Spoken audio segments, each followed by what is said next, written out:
Pues muy bienvenidos y vamos a comenzar la unidad 3 del estudio de mi experiencia con Dios. Y si tenéis el manual vais a ver que precisamente el autor o los autores comienzan con una ilustración tomada de su propia vida, de su propia experiencia, que es muy clara y además ilustra muy bien el tema de la unidad número 3. Y él cuenta acerca de su hija, que en algún momento, no recuerdo ahora el detalle en concreto, no le complace, no le da aquello que ella quiere, no le concede un capricho, y entonces la respuesta de su hija, bueno, creo que la circunstancia es distinta, pero permitidme que haga un poco de contextualización de mi propia experiencia, porque recordaba, ¿no?, cuando a mis hijos de alguna forma, algunas veces no les concedía algún capricho, la reacción de ellos era decir, tú no me quieres, que es una forma de manipular descarada, es un chantaje psicológico. Pero los niños que no tienen muchas herramientas, a lo mejor también es cierto que llegaban a creerlo, no entendían por qué yo no les compraba un helado pudiendo, no les compraba un helado que a ellos les apetecía pues justo cuando íbamos hacia casa para ir a comer, ¿no? Y yo le explicaba a lo mejor, bueno, pues después de comer te compro un helado o lo que sea, ahora no te lo puedes tomar. Y la reacción era, tú no me quieres. Bueno, efectivamente entendemos que este tipo de reacción no habla tanto de la realidad de lo que yo siento hacia mi hijo, sino de su carácter, o si queréis, de su falta de madurez. Evidentemente esto es una reacción infantil, muy inmadura, pero que también está muy presente en nuestras vidas, cuando no entendemos por qué no nos da Dios lo que nosotros le pedimos, o permite que ocurran en nuestra vida cosas que aparentemente nos dañan, ¿no? Pues como cuando llevas a tu hijo al dentista o lo llevas al médico o tienen que hacer algún tipo de análisis o de vacuna y le van a pinchar y el niño pelea y dice, es que no entiendo por qué mi padre me está sujetando y permitiendo que este desconocido me esté haciendo daño. Eso es porque no me quiere. Y nosotros podemos llegar a pensar de igual manera cuando ocurren cosas en nuestras vidas que no entendemos por qué suceden o por qué Dios lo permite y que concluyamos, bueno, Dios no me quiere o a Él no le importo, o como los deístas, que creían que Dios había creado el mundo, pero que luego se había desentendido de Él. Que Él no estaba en el día a día, en las cosas de la cotidianeidad, ¿verdad? Y que por tanto no se inmiscuía en nuestros asuntos. Pero esta no es la imagen que nos presenta la Biblia acerca de nuestro Dios. Y yo con la experiencia he llegado a darme cuenta de que muchas veces es verdad que puede que no entiendas el por qué ocurren ciertas cosas o por qué no ocurren, pero en cualquier caso Dios es bueno. Y yo me he agarrado a esta afirmación de tal manera que hasta ahora por lo menos las experiencias no me han llevado fuera de esto que ha sido un ancla firme. El ver cómo cosas malas pueden ocurrir en mi vida, pero ello no impide que yo perciba que Dios es bueno y que los planes de Dios para mi vida son planes de bien y no de mal, que Él quiere darme un futuro y una esperanza y que su propósito es agradable, bueno y perfecto. No lo entiendo, no sé por qué permite ciertas cosas, pero lo que no tengo ninguna duda, a lo que me aferro, es a que Dios está en el control y que Él es bueno, que Él me ama de una forma incondicional y que todos los planes que tiene para mi vida son planes de bien y no de mal. Aunque a mí me parezca de otra manera, pues como mi hijo, que cuando no le compraba un helado antes de comer, él no era capaz de entender en qué aquello le iba a perjudicar. Él no era capaz de entender los beneficios de recibir una vacuna, una inyección. No era capaz de mirar desde otra perspectiva que de la inmediatez. Me duele o me apetece y no me lo da. Y podía llegar a conclusiones erróneas como mi papá no me quiere. Si alguna vez pensamos así, nos vamos a equivocar en cuanto a Dios, y si pensamos por contra que Dios es bueno y que Él me ama de manera incondicional, os aseguro que en esto no nos vamos a equivocar. Y de esto trata esta unidad precisamente, nos va a hablar acerca de cómo Dios nos busca para tener una relación de amor con nosotros. El material que estamos estudiando, basado en el libro de Henry Blackaby y Claude King, Mi experiencia con Dios, no es un manual al uso para conocer cuál es el propósito o la voluntad de Dios para mi vida, ni para escuchar a Dios o cosas por el estilo, aunque llegaremos a hablar de esto, sino que realmente lo que pretende es mostrarnos la realidad de cómo Dios quiere tener una relación con nosotros y a través de esa relación cumplir sus propósitos en mi vida y a través de mi vida. Yo no sé si recordáis esas 7 realidades de mi experiencia con Dios de las que hablábamos al principio y que se van a ir desarrollando a lo largo de todo el estudio. Así que vamos a ir dando pasos. La primera realidad es que Dios está obrando constantemente a nuestro alrededor. Dios siempre está obrando. Quizás tú no lo percibas, quizás tú pienses que Dios no está haciendo nada en este tiempo, pero Él no ha dejado de trabajar, y la Biblia lo presenta así. Jesús dijo, hasta ahora mi Padre trabaja y yo trabajo. La realidad es que hasta ahora el Padre está trabajando. La segunda realidad es que Él quiere tener una relación de amor con nosotros. Y esto posiblemente es la verdad más importante de tu vida, porque de ello va a depender que puedas llegar a experimentar la presencia de Dios y sobre todo conocer su propósito a través del cual quiere cumplir su voluntad a través de tu vida. El siguiente paso sería que Dios te va a invitar a que te sumes a Él, a que puedas colaborar con Él en lo que Él está haciendo, que te sumes a su plan. Y para ello te va a hablar, y te va a hablar con claridad, de tal manera que no tengas dudas de qué es lo que Dios quiere que hagas. Y esto generalmente nos lleva a una crisis que va a requerir de nosotros fe y obediencia. Y saldremos de la crisis cuando decidamos creer a Dios y confiar en Él y como consecuencia empecemos a hacer ajustes en nuestras vidas para poder hacer lo que Dios espera de nosotros, para poder encajar en el plan de Dios que tiene desde el principio. Y esto nos va a llevar a tener una experiencia de Dios obrando a través de nuestras vidas, cuando le obedecemos. Cuando estamos en el lugar donde Dios quiere y hacemos lo que Dios quiere que hagamos.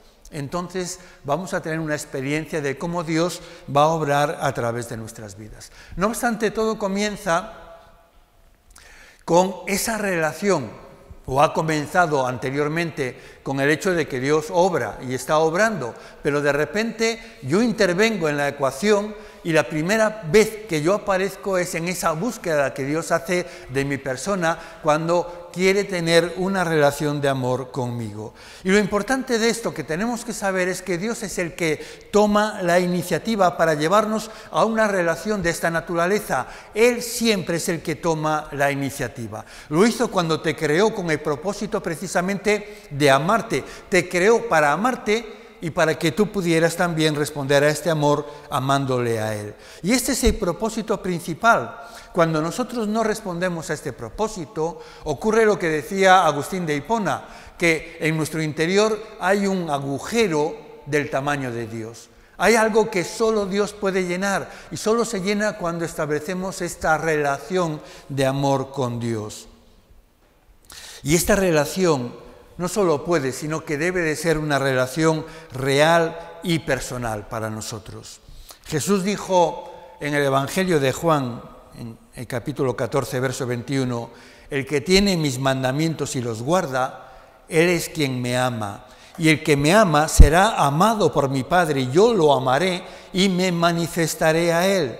Así que entiende que si tú quieres amar a Dios, esto implica necesariamente el hecho de amarlo, de obedecerlo. El que me ama es el que obedece mis mandamientos. De hecho, un poco más adelante, unos versos antes, en el verso 15, Jesús dijo, si me amáis, guardaréis mis mandamientos. Y luego dice en el versículo que hemos visto anteriormente, que el Padre ama a quienes aman a su Hijo, e igualmente Jesús dijo que amaría y se manifestaría a aquellos que le aman y guardan sus mandamientos. Es decir, la obediencia es la expresión visible de tu amor por Dios. Lo que no puede ser es que tú digas que amas a Dios y le desobedezcas y no hagas lo que Él espera de ti o te pide. Es lo mismo que no es compatible decir no, Señor. No pueden ir juntas la negación y la declaración de Señor. Si es Señor, será siempre sí, Señor. Si tú eres el que mandas, la única respuesta que yo puedo darte es sí a tu voluntad. Y de igual manera el amor se expresa por medio de la obediencia. Y la recompensa por la obediencia y el amor es que Él se manifestará a ti. Jesús dejó con su vida un ejemplo de cómo opera este principio. Leemos en este mismo capítulo de Juan: pero para que el mundo conozca que yo amo al Padre y como el Padre me mandó, así hago. Jesús fue obediente a cada uno de los mandamientos del Padre y Él demostró su amor al Padre de manera visible para que el mundo pudiera conocer que amaba al Padre guardando cada uno de sus mandamientos, obedeciéndole en todo. Ahora, una relación de amor con Dios demanda que tú expreses tu amor por medio de la obediencia. Y no se trata solo de cumplir con la letra de la ley, ¿verdad? Sino que esto va mucho más allá. Tú que ser, de alguna forma, complacernos en agradar a Dios. Para que me entendáis, imaginaos que tú te planteas, vale, me voy a casar o voy a tener un hijo. ¿Cuáles son las obligaciones que como padre o como esposo tendría que cumplir? Y que alguien te dijera, bueno, un buen esposo debe de afirmar a su esposa. Y eso significa que debes de valorarla, encontrar algo bueno en ella y decírselo. Y tú preguntas, bueno, ¿y cuántas veces al día hay que decir esto? Bueno, por lo menos una vez al día, ¿no? Digo yo, no está establecido en ninguna parte, pero sería un buen comienzo, al menos cada día afírmala en algo, dile algo bonito, algo bueno de ella, de su carácter, de lo que hace, y además debe de ella sentirse amada. Esta es una necesidad fundamental, así que tienes que amarla, ¿vale? ¿Y eso cómo se hace? Bueno, pues tienes que darle abrazos, besos. ¿Y cuántos abrazos y besos? Bueno, pues no sé, pues cada vez que salgas de casa, 3 veces al día, un abrazo cada vez que llegues y un beso cuando te despidas, vale. Y por no hacerlo largo, imagínate que tú llegas y le dices a tu esposa, bueno, me voy a ir, a ver, un abrazo, le das el abrazo, te vas y llegas a mediodía, le das un beso, ¿no? Y llevas la cuenta, vale, llevo un abrazo y un beso, a ver, tengo que decirle algo bonito, te queda muy bien el vestido que llevas, Y imaginaos que le das otro abrazo, otro beso y en algún momento ella se enfada y te demanda algo y tú dices, ¿cómo? Espera, yo estoy cumpliendo, yo te he dado 3 abrazos, te he dado 3 besos, te he dicho algo bonito, no tienes que pedirme nada más. ¿Entendéis que esto es un poco ridículo lo que estoy diciendo? Pero muchas veces cuando intentamos cumplir con la letra de la ley, intentando cumplir lo que entendemos que es lo correcto, caemos en este tipo de actitudes ridículas, donde no estamos respondiendo a lo que se pretende, que seamos personas que amen, que cuiden, que traten de una forma delicada a sus esposas, que las valoren, que las afirmen, y recíprocamente las esposas a los esposos de igual manera. ¿Entendéis? No, se trata de que el amor va mucho más allá, que no mide las cosas que tú das. El amor se define por dar, pero por darte tú, por dar tu tiempo, por dar tu afecto, por dar todas las cosas sin medida. Cuando tú amas, eso no hay ley que lo limite, que te diga hasta aquí. Y en ese sentido, con Dios ocurre lo mismo. No se trata de decir, ya fui una vez a la iglesia esta semana, ya no tengo que volver. Si esta es tu forma de pensar, es que hay un problema en tu interior, porque esto no es amor. Ya le di un beso a mi esposa, ya no tengo que darle más besos hasta mañana. No, esto, hay algún problema, o de comprensión o en tu relación, y esto ocurre también en nuestra relación con Dios. Pensad en esto. ¿Podrías describir tu relación con Dios diciendo, y es una pregunta que hacen los autores, ¿podrías describir tu relación con Dios diciendo, Dios, yo te amo con todo mi corazón, con toda mi alma, con toda mi mente y con todas mis fuerzas? ¿Te describe a ti esta afirmación? Bueno, él cuenta una experiencia de algún miembro de su iglesia que le sorprendió la pregunta y que reconocía que efectivamente él podía decir que adoraba a Dios, que lo obedecía, pero no que le amara de esa manera, ¿verdad? Pero si tú no puedes describir tu relación con Dios diciendo que lo amas con todo tu ser, entonces es que necesitas pedirle al Espíritu Santo que te lleve a esa clase de relación. Si tuviéramos que resumir lo que enseña la Biblia, por ejemplo, resumir todo el Antiguo Testamento, es fácil, porque lo podemos resumir con 2 versículos, Deuteronomio 6, 4 y 5. Escucha Israel, Jehová nuestro Dios, Jehová uno es, y amarás al Señor tu Dios con todo tu corazón, con toda tu alma y con todas tus fuerzas. Esto es el espíritu mismo de toda la enseñanza, de toda la ley y de todos los profetas, tal como dijo Jesucristo. Y la esencia del Nuevo Testamento es la misma. De hecho, cuando a Jesús se le pregunta acerca de cuál era el más importante mandamiento, él citó este mismo versículo de Deuteronomio en el Nuevo Testamento, reflejando la misma idea de que en esto se resume toda la enseñanza de la Biblia. Amarás al Señor tu Dios con todo tu corazón, con toda tu alma, con toda tu mente y con todas tus fuerzas. Todo depende de esto. Todo en tu vida cristiana, todo lo que tenga que ver con conocer a Dios y experimentarlo, todo tiene que ver con amarlo y ser amado por Él, ¿verdad? De conocer su voluntad, depende de tu calidad de relación de amor. Y si esto no está en orden en tu vida, nada estará en orden, nada funcionará. Mira lo que dice Dios acerca de esta relación de amor con Él.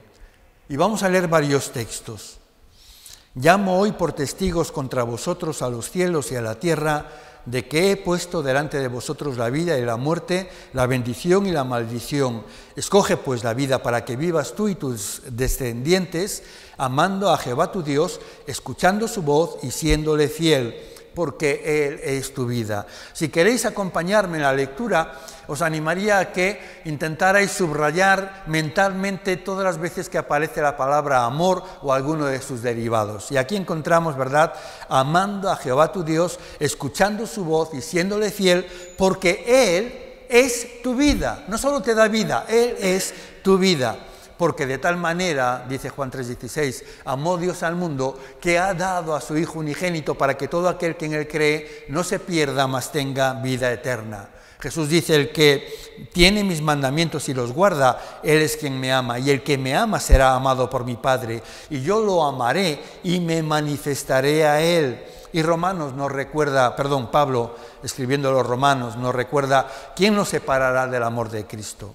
Entonces pregunta, tribulación, angustia, persecución, hambre, desnudez, peligros, espada. Más bien en todas estas cosas somos más que vencedores por medio de aquel que nos amó. Nada nos podrá separar del amor de Dios que es en Cristo Jesús, Señor nuestro. Y finalmente un último texto, en 1 de Juan, donde el apóstol nos dice que en esto se mostró el amor de Dios para con nosotros, en que Dios envió a su Hijo unigénito al mundo para que vivamos por Él. En esto consiste el amor, no en que nosotros hayamos amado a Dios, sino en que Él nos amó a nosotros y envió a su Hijo en expiación por nuestros pecados. Nosotros amamos porque Él nos amó primero. Comprendes que el Señor no solo te da la vida, sino que Él es tu vida, que Él es quien buscó relacionarse contigo, que no fuiste tú el que comenzó esta relación de amor con Dios, sino que Él comenzó una relación contigo antes incluso de que tú existieras, ¿verdad? Y de hecho hace 2000 años Él te demostró de qué forma ilimitada te amaba con aquella cruz. En aquella cruz es que, ¿qué más? Dice Juan que no hay mayor amor que este, que uno dé su vida por sus amigos. Sí, pero esto no fue lo que hizo Jesús, porque nosotros no éramos amigos de Él. Nosotros vivíamos de espaldas a Él como enemigos suyos, haciendo lo contrario de su voluntad. Y aún así, Él dio su vida. Y si no hay mayor amor, ahí habría que puntualizar. No hay mayor amor humano o en los humanos o en el mundo hasta que llegó Jesús, porque Él demostró un amor mayor, ese amor de Dios que es ilimitado e infinito, extremo, ¿verdad? Y que nos ama de esta forma tan incondicional. Ahora, porque Dios te ama así, Él quiere también que tú le ames. Y los pasajes que hemos citado hasta ahora nos presentan precisamente algunas maneras en las que nosotros podemos expresar nuestro amor por Él. Podemos escoger la vida, obedecerle, escuchar su voz, serle fiel, creer en su único Hijo, obedecer sus mandamientos, etcétera, etcétera. Y cuando tú amas a Dios, Él promete bendecirte, ¿verdad? Cubrirte o responder con bendiciones. Cuando tú confías en Jesús, recibes vida eterna. El Padre te amará, Él vendrá a vivir contigo por medio de su Espíritu. Te hará más que vencedor en cualquier circunstancia que tengas que atravesar y nada te podrá apartar de su amor. Ahora, ¿qué es lo más importante que Dios quiere de ti? Pues que lo ames con todo tu ser. Y ese es el más grande mandamiento. Tu relación con Dios es más importante que cualquier otra cosa en tu vida. Ahora, los autores cuentan también una ilustración que habla acerca de, imagínate, una escalera muy alta apoyada sobre una pared y que tu vida consiste en subir esa escalera. Tu vida va a ser todo ese proceso de subir la escalera hasta llegar a lo alto de la pared. Eso te lleva toda la vida. Y él plantea, imagínate qué desgracia llegar al final y descubrir que te has equivocado en la pared que escogiste para apoyar la escalera. Solo una vida y te has equivocado. Y la Biblia nos habla también de dos caminos, ¿verdad? Uno conduce a la vida y el otro que adquiere múltiples manifestaciones, que es ancho y que posiblemente en esa amplitud hay multitud de calles, ¿verdad?, de distintas opciones, pero que todas son la misma opción, conduce a la muerte. Y qué desgracia cuando algunos lleguen al final de la vida, la única vida que tenemos para vivir, y descubran que se han equivocado de camino. Si eso no está en orden, tu relación con Dios, todo lo demás deja de ser importante. Ahora, me gustaría que pensarais en cómo Dios siempre es el que ha tomado la iniciativa para tener esta relación de amor con nosotros. De esto testifica toda la Biblia. Desde el principio, Él vino a Adán y la Biblia nos presenta a Dios caminando en una relación de amistad con Adán en el huerto al atardecer, a la brisa de la tarde, ¿verdad? Allí hablando con su amigo, teniendo una relación de amor. Y de hecho, lo vamos a ver, esa manifestación, como incluso después del pecado sigue persistiendo. Él es el que decide presentarse a Noé, a Abraham, como lo hemos visto la semana pasada, a Moisés, a cada uno de los profetas. Siempre Dios es el que toma la iniciativa, de tal manera que cada uno de los personajes del Antiguo Testamento pudieran experimentarlo en una comunión pues personal, viva, sincera, de amor. Y lo mismo también sucede en el Nuevo Testamento. Jesús es el que vino a los discípulos y los eligió para que estuvieran con Él y pudieran experimentar su amor. Es Jesús el que se le presenta a Pablo cuando Pablo está persiguiendo a Jesús a través de perseguir a sus discípulos, ¿verdad? Y en ese sentido, la Biblia nos dice claramente que no hay justo ni aun uno, no hay quien entienda, no hay quien busque a Dios, todos se apartaron, a una fueron hechos inútiles, no hay quien haga lo bueno, no hay ni siquiera uno. El pecado nos ha afectado tan profundamente que no hay nadie que busque a Dios por propia iniciativa, de tal manera que si vamos a tener una relación con Dios, es necesario que Dios tome la iniciativa. Y esto es precisamente lo que Él hace. Dios nos acerca a Él. Vamos a leer otra sección de escrituras que dan testimonio de esta acción de Dios para llevarnos a esta relación con Él. Así podemos leer en el Evangelio de Juan: nadie puede venir a mí a menos que el Padre que me envió lo traiga. Todo aquel que oye y aprende del Padre viene a mí. Por esta razón os he dicho que nadie puede venir a mí a menos que le haya sido concedido por el Padre. Otro texto en Jeremías dice el profeta: Jehová me ha aparecido desde hace mucho tiempo diciendo: con amor eterno te he amado, por tanto te he prolongado mi misericordia. Y en el profeta Isaías escuchamos al Señor mismo decir: con cuerdas humanas los atraje, con vínculos de amor fui para ellos como los que ponen un bebé contra sus mejillas, y me inclinaba hacia ellos para alimentarlos. Fijaos cómo el amor de Dios se proyecta sobre nuestras vidas como un amor eterno, desde siempre, un amor que existe desde antes de que el mundo existiera, desde antes de que nosotros existiéramos.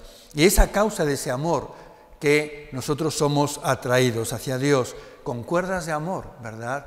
Él nos ha rodeado y a veces quizás no somos conscientes, o a lo mejor a posteriori nos hemos dado cuenta de cómo antes incluso de que hubiéramos conocido acerca del amor de Dios, había ciertas personas, ciertas circunstancias en mi vida donde sentía que algo me protegía, algo me guiaba, algo me hacía bien, ¿verdad? ¿Cuántas veces he escuchado a gente que no conocía al Señor, pero de repente hay experiencias en su vida como que se cayó de un 7º piso y sobrevivió, o cosas por el estilo, y finalmente cuando conocen a Dios son capaces de identificar la mano de Dios antes incluso moviéndose en su vida para protegerles, para atraerles hacia Él. Cómo colocó en el colegio a un compañero que era cristiano y cómo impactó su vida. Y quedó ahí la cosa, no fue a más, pero quedó ese testimonio. Y luego una chica que le gustaba, y él se acercó a ella, pues era creyente y le habló acerca del Señor y le invitó a ir a la iglesia, y a través de esta relación llegó a la iglesia y tuvo una disposición abierta porque recordaba o veía a la gente de allí como aquel amigo al que tanto admiraba. Y de repente se despertó en él el deseo de: yo quiero ser como esta gente, yo quiero tener lo que ellos tienen. Y esto le llevó a conocer al Señor. Y entonces uno se da cuenta de cómo Dios ya estaba obrando en tu vida antes de que tú llegaras siquiera a desear conocerlo. Y cómo lo ha hecho rodeándote con cuerdas de amor, con cosas que te hacían bien, ¿verdad? A fin de que pudieras experimentar su voluntad como algo firme en tu vida. Podemos ver ejemplos a lo largo de toda la Biblia. Por ejemplo, cuando Dios viene a Saulo, como apuntaba antes, que luego se va a convertir en Pablo, en el apóstol a los gentiles, pero que en aquel momento estaba siendo perseguidor de la iglesia y luchando contra Jesús y todo lo que significaba, porque él creía que era un hereje y todos los seguidores de Jesús eran herejes. Y Jesús se le aparece y se le revela, y le revela los propósitos que Dios tenía para su vida. Y de esa manera, y eso también se aplica para nuestras vidas. Nosotros no lo elegimos a Él, sino que Él nos elige, nos ama y nos revela su propósito para nuestras vidas. Jesús le dijo a sus discípulos: vosotros no me elegisteis a mí, más bien yo os elegí a vosotros. Pero ya no sois del mundo, sino que yo os elegí del mundo. ¿Acaso Pedro no escogió a Jesús? ¿Acaso no fui yo el que de repente decidí indagar en la Biblia sin que nadie me dijera nada, o ir a la iglesia por mi propia iniciativa? Pues no. Igual que en el caso de Pedro, él lo que hizo fue, primero, Jesús elegirlo, llamarlo, y Pedro responder a ese llamado. Igual que nosotros hemos sido atraídos por Dios y en algún momento respondimos a su amor. Los siguientes pasajes describen esa iniciativa que Dios toma para establecer una relación de amor conmigo. Jehová tu Dios circundará tu corazón y el corazón de tus descendientes para que ames a Jehová tu Dios con todo tu corazón y con toda tu alma, a fin de que vivas. Y nos trata de algunas cosas interesantes. Mirad que el fin es que tú vivas, el fin es bendecirte, es hacerte bien, ¿verdad? Para ello es necesario que ames a Jehová tu Dios con todo tu corazón y con toda tu alma. Pero os pregunto, ¿quién toma la iniciativa? Dios es el que primero decide circuncidar tu corazón, es decir, hacer puro tu corazón, eliminar todas aquellas cosas que te impiden acercarte a Él, allanar el camino, para que entonces tú puedas amarlo, para que finalmente vivas. En Lucas leemos que todas las cosas, dice Jesús, me han sido entregadas por mi Padre. Nadie conoce quién es el Hijo sino el Padre, ni quién es el Padre sino el Hijo, y a quien el Hijo lo quiera revelar. Es decir, no podemos conocer quién es Dios, ni por tanto podemos ir a Dios a menos que nos sea revelado. Y esto lo hace solo Dios, Padre, Hijo y Espíritu Santo, ¿verdad? Seguimos leyendo en el Evangelio de Juan y Jesús dice, una vez más, vosotros no me elegisteis a mí, más bien yo os elegí a vosotros y os he puesto para que vayáis y llevéis fruto y para que vuestro fruto permanezca. Y Pablo escribe a los filipenses diciendo, porque Dios es el que produce en vosotros tanto el querer como el hacer para cumplir su buena voluntad. Podemos engañarnos y creer que es nuestro buen corazón, nuestra propia iniciativa, pero Dios es el que ha producido previamente en nosotros tanto el querer como luego la capacidad para poder hacer su buena voluntad. Y Juan nos recuerda que en esto hemos conocido el amor, en que Él puso su vida por nosotros. Y al final, en el libro del Apocalipsis, sigue diciendo Juan, he aquí, citando a Jesús, yo estoy a la puerta y llamo, si alguno oye mi voz y abre la puerta, entraré a él y cenaré con él y él conmigo. Si os dais cuenta, en cada caso, Dios siempre es el que toma la iniciativa para establecer una relación de amor con cada uno de nosotros. Ahora, Dios te ha creado para amarte, pero también te ha creado para lo eterno, para la eternidad, no solo para lo temporal.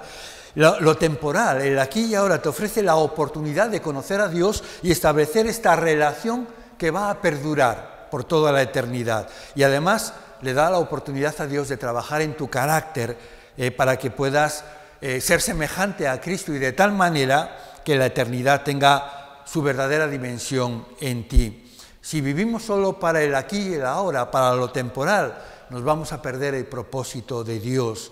Estarás permitiendo a tu pasado modelar tu presente y tu futuro. Y tu vida como un hijo o una hija de Dios necesita estar moldeada, no tanto por tus experiencias pasadas, sino por lo que está por delante, por lo que un día serás. En palabras de Pablo, sería algo así como poner la mira en las cosas de arriba y no en las de la tierra, ¿verdad?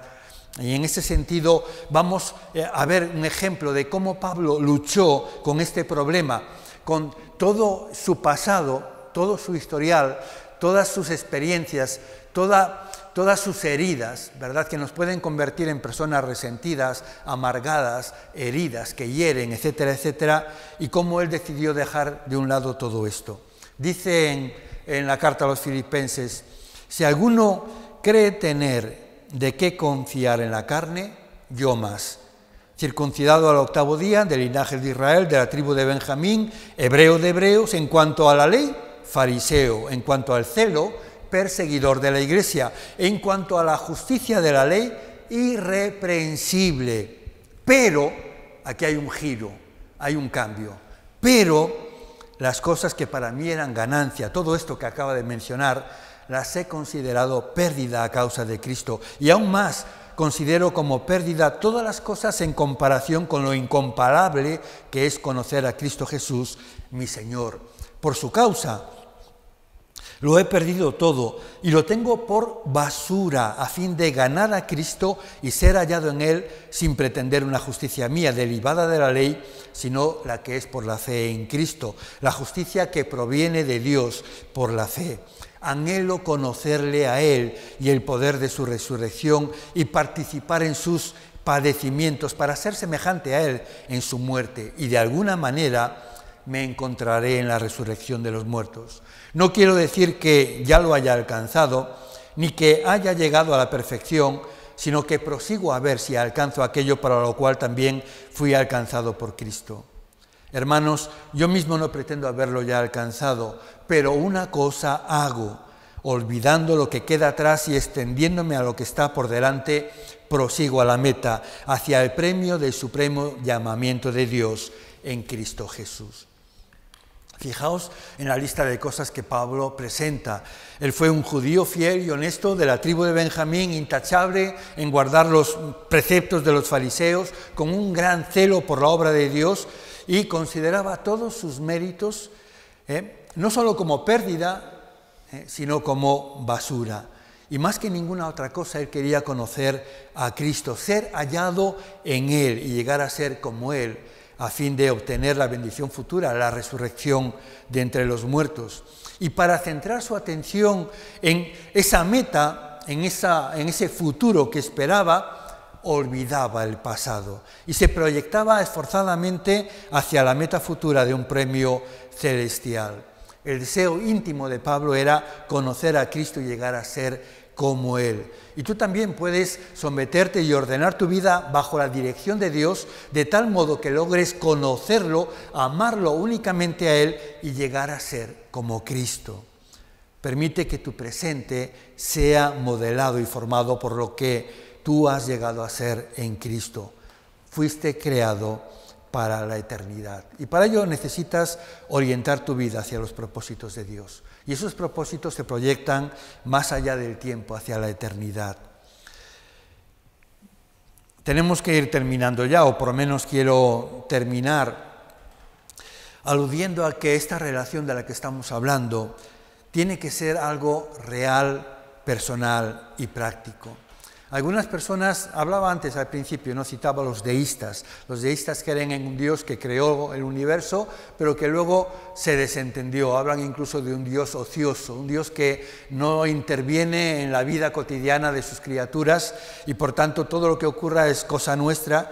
Pero decía, este no es el Dios que nos presenta la Biblia. Desde Génesis hasta el Apocalipsis encontramos a un Dios que se relaciona de una manera real, personal, íntima y sumamente práctica con las personas. Lo vemos desde Adán y Eva, como decía, teniendo comunión en el huerto, allí paseándose con ellos y, como apuntaba, después de su pecado, ante su necesidad, cubriéndolos con hojas de parra, ¿verdad? Dándole un vestido para ocultar su vergüenza.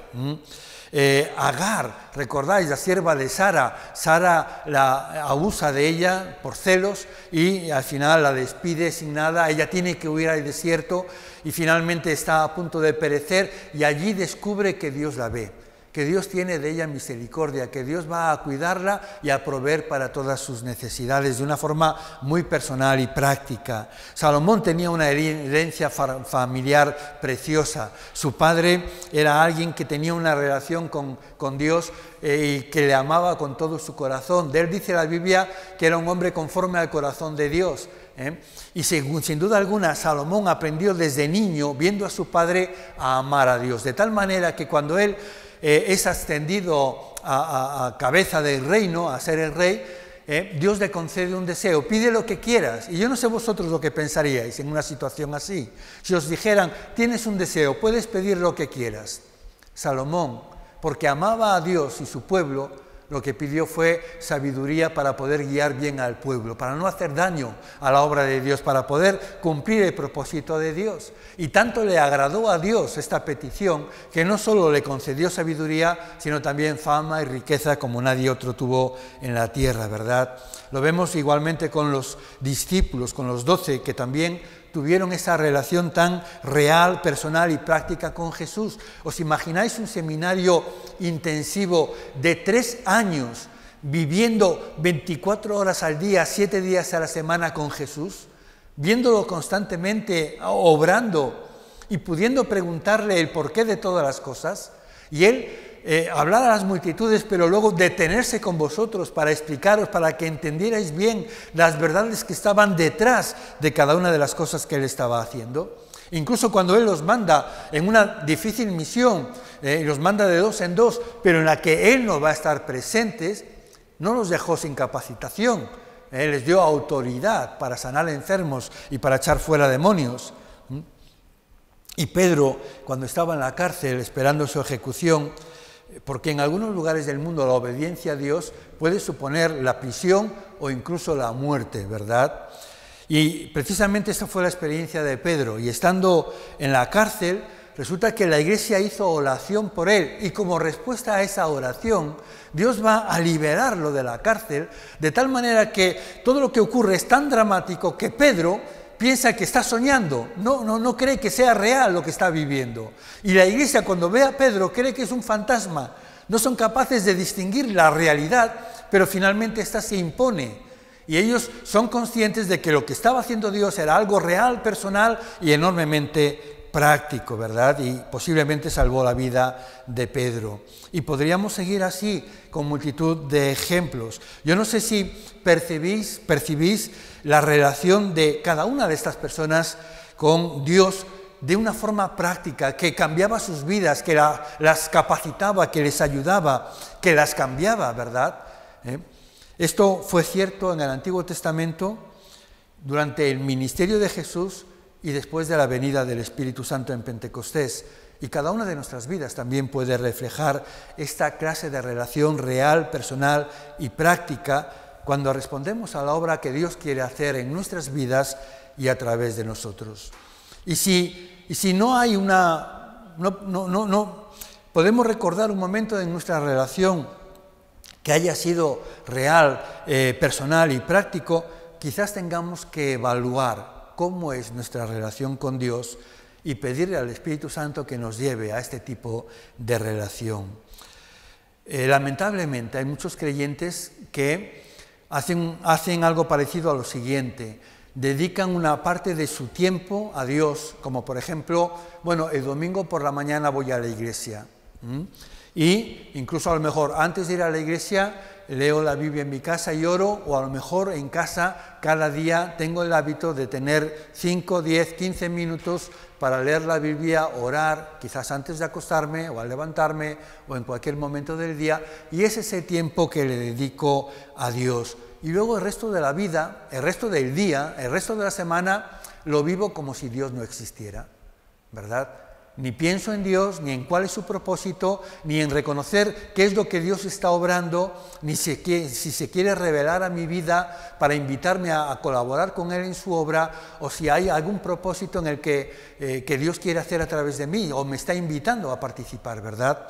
Y digo lamentablemente porque además es algo muy común, y la experiencia que nos plantea el estudio que estamos haciendo no consiste en conocer un proceso, un programa, una clave, una fórmula para saber la voluntad de Dios. No, se trata de tener una experiencia de Dios obrando en mi vida y a través de mi vida.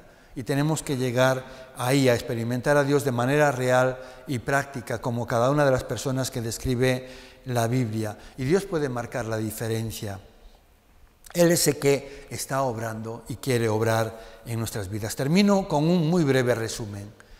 Nadie busca a Dios por su propia iniciativa. Él es el que toma la iniciativa de buscar una relación de amor continua contigo, y esa relación de amor es muy real, personal y práctica. Dios quiere que lo ames con todo tu ser, y Él te creó precisamente con ese propósito. Si tu relación de amor con Él no es lo que debe de ser, esto va a afectar negativamente todo lo que se relacione con conocer, hacer y experimentar la voluntad de Dios. Y cuando encuentres que quizás Dios no te habla o no hay ninguna misión para ti, pues quizás tengas que prestar atención a tu relación de amor con Él, porque para encargarte una misión, Dios esperará hasta que tú respondas a su invitación de una relación de amor. Él te llama, en primer lugar, a que establezcas este vínculo de amor hacia Él. Y a partir de ahí descubrirás las siguientes realidades para llegar a tener una experiencia con Dios.